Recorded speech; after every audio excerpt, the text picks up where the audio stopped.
صاحب سے سوال یہ ہے کہ کیا صحابہ کرام علیہ رضوان نے 12 ربیع الاول کا دن منایا تھا؟ براہ کرم اس کا جواب ارشاد فرمائیے، جزاک اللہ خیر۔ نبی کریم صلی اللہ تعالیٰ علیہ وآلہ وسلم کا یوم ولادت 12 ربیع الاول شریف ہے اور پیر کا دن حضور کی ولادت ہوئی۔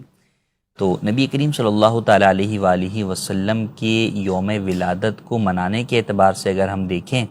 تو بالکل ہمیں اس کا ذکر جو ہے وہ ملتا ہے مختلف انداز سے۔ خود نبی کریم صلی اللہ تعالیٰ علیہ وآلہ وسلم نے پیر کے دن روزہ رکھنے کے حوالے سے یہ فرمایا کہ اس لیے اس دن روزہ رکھتا ہوں کہ اسی دن میری ولادت ہوئی۔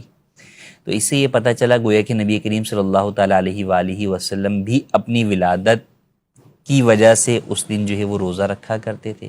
صحابہ کرام علیہم الرضوان کی سیرت سے بھی ہمیں نبی کریم صلی اللہ تعالیٰ علیہ وآلہ وسلم کی سیرت اور آپ کے اوصاف و کمالات کے حوالے سے مختلف جو ہے وہ چیزیں ملتی ہیں کہ مسجد نبوی شریف کے اندر حلقے ہوتے اور صحابہ جو ہے وہ حضور کے اوصاف و کمالات اور فضائل جو ہے وہ بیان کرتے۔ تو در حقیقت میلاد النبی منانا،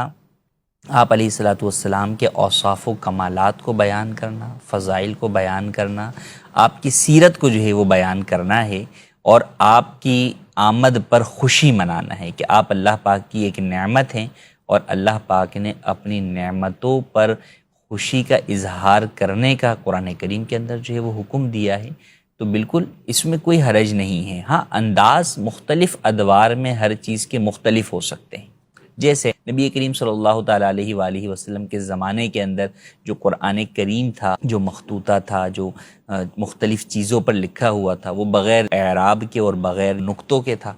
کہ وہ اہل عرب جو ہے وہ بغیر نقطوں کے پڑھنا جانتے تھے، بغیر اعراب کے پڑھنا جانتے تھے۔ لیکن آج ہم وہ قرآن کریم پڑھ ہی نہیں سکتے، تو ہمارے پاس جو آج قرآن کریم ہے وہ ان تمام چیزوں کے ساتھ ہے کہ اعراب بھی ہیں، نقطے بھی ہیں، اور یہ جو اعراب اور نقطے ہیں یہ چاروں خلفاء کے دور میں نہیں ہوئے۔ اب کوئی یہ کہے کہ جناب جو قرآن انہوں نے نہیں پڑھا وہ قرآن ہم کیوں پڑھ رہے ہیں، تو سر آپ وہ والا قرآن پڑھ ہی نہیں سکتے۔ پھر قرآن تو وہی ہے لیکن آپ نہیں پڑھ سکیں گے اس کو دیکھ کر، وہ جس خط کتابت کے اندر یا جس رسم کے اندر وہ لکھا ہوا ہوگا۔ تو لہٰذا بنیاد یہ نہیں ہے کہ جناب جو کام صحابہ نے نہیں کیا یا جس انداز میں نہیں کیا وہ کام جو ہے وہ ناجائز ہو جائے،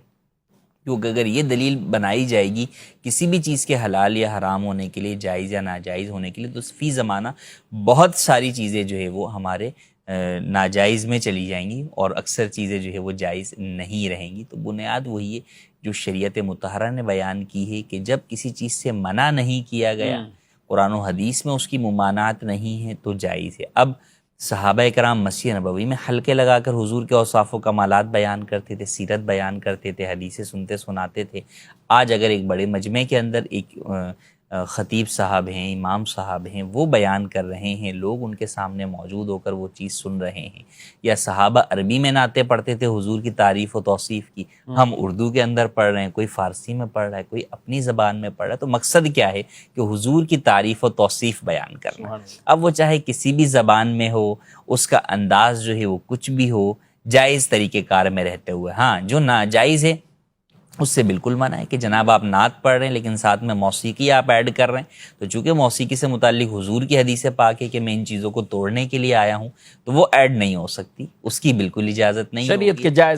شریعت نے جو دائرہ کار بیان کیا ہے اس چیز کو سامنے رکھتے ہوئے حضور کی جتنی بھی تعریف و توصیف کی جائے وہ کم ہے، اور ہم جتنی بھی تعریف و توصیف کریں گے اس سے حضور کے جو درجات ہیں وہ تو اس سے کہیں بڑھ کر ہیں کہ ہم وہ بیان بھی جو ہے وہ نہیں کر سکتے۔ ہمارا ہی فائدہ ہے کہ حضور کی تعریف و توصیف سے ہمیں ثواب بھی ملتا ہے، ہمارے دل بھی جو ہے وہ منور ہوتے ہیں، اور جو ہے وہ ہمیں اپنی آگے نسل اور اولاد کی تربیت بھی کرنے کو ملتی ہے۔